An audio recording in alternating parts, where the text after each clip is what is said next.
So we're going to take what we knew about slopes, and we're going to take a closer look at slopes of parallel and perpendicular lines. Okay, and so your learning target is I can use slope to identify parallel and perpendicular lines. Let's get going on the theorems. Alright, on this last example, we're going to do the same thing here. We're just going to identify if these two lines are parallel, perpendicular, or neither, and we can tell right off the bat, these things are not parallel. They have an intersection point, so they're not going to be parallel. So let's go ahead and just find the slope of each one, FG, and then we've got JH. And we can see FG is just rise 1, run 1, so that's just a 1, slope of 1, and JH is fall 1, run 1, and so that's just going to be a negative 1. So we're going to take a look at two theorems about slopes and how parallel and perpendicular lines apply to our study of slopes, okay? So parallel lines theorem, it says that if two lines have the same slope, then the two lines are going to be parallel. So what that looks like is if you have an equation here of y equals 3/2 x plus 2 and y equals 3/2 x minus 5, those two equations are going to end up being parallel to each other. They go through the y-axis at two different places. The y-intercept is different, but the slope is the same, which means that those two lines are going to be parallel. Now, perpendicular lines theorem, it says that if the product, remember product is the answer to a multiplication problem, if the product of the slope of the two lines is -1, then the two lines are perpendicular. Okay, so if we have, let's just take y equals 3/2 x plus 2. We know that that has to equal -1 in order to have a perpendicular line. So we have 3/2 times x, that's the other slope, that should equal -1, okay? So if x is the other slope, we had to solve for that. We're going to multiply by 2/3 to cancel these out. We're going to multiply by 2/3 on this side as well. We'll see that the other slope, in order to make those two lines perpendicular, must be a -2/3. Okay, which leads us into our key concept that if a line has a slope of a over b, then the slope of the perpendicular line is just negative b over a, and those ratios are called opposite reciprocals.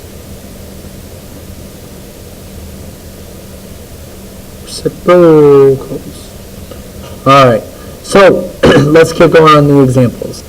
So example 1 says use the slopes to determine whether the following lines are parallel, perpendicular, or neither one. Okay, and remember yesterday we worked on how to find the slopes of lines. Now there's the slope equation, but remember I told you when you have a graph like this, the easiest way to do it is just count the rise over the run. We can tell both of these lines are going to have a negative slope because they're going down from left to right. So let's just count. We've got line AB. Let's get that slope, okay? Line AB goes down 1, 2, 3, 4 over 1, so we have a -4 over 1, which is just -4. And the slope of CD is down 1, 2, 3, 4 over 1.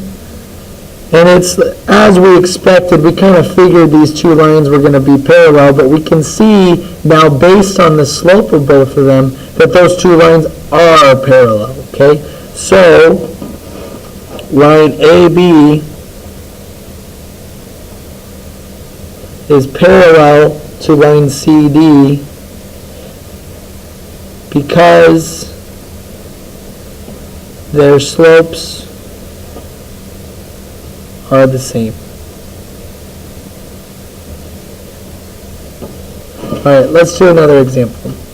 Okay, same deal here for example 2. We're going to use the slopes of these two lines to figure out if those lines are parallel, perpendicular, or neither. And we can tell right off the bat these are not going to be parallel. We see the intersection, so we know that they're not going to be parallel.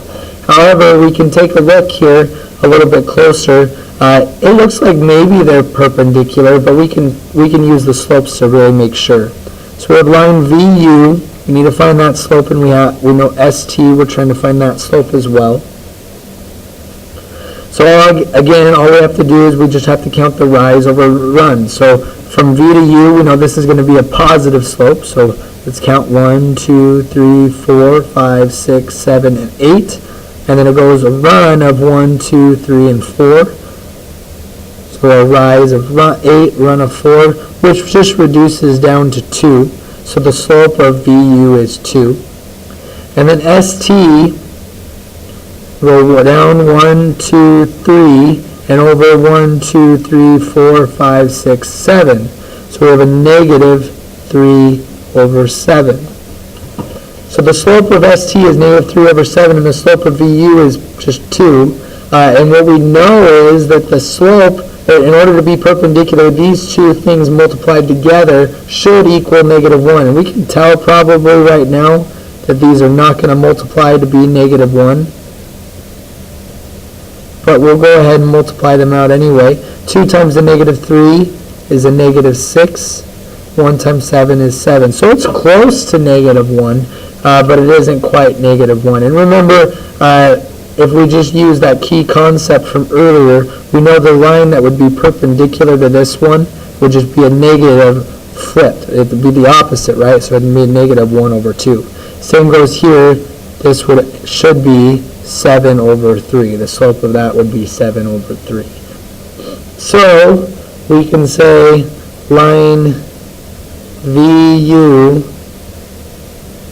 and ST are not parallel or perpendicular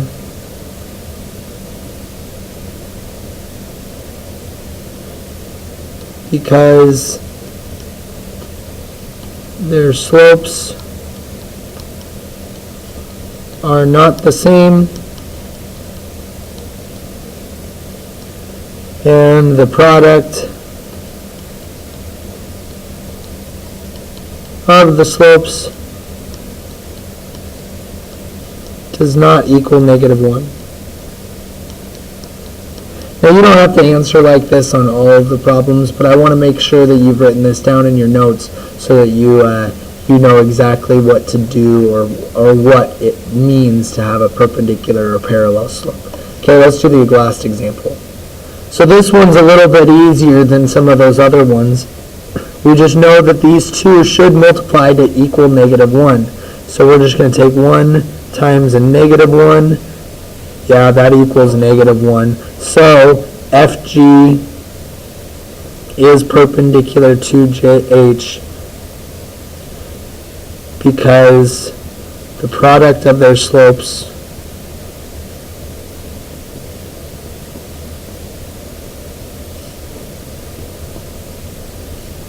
equals negative 1.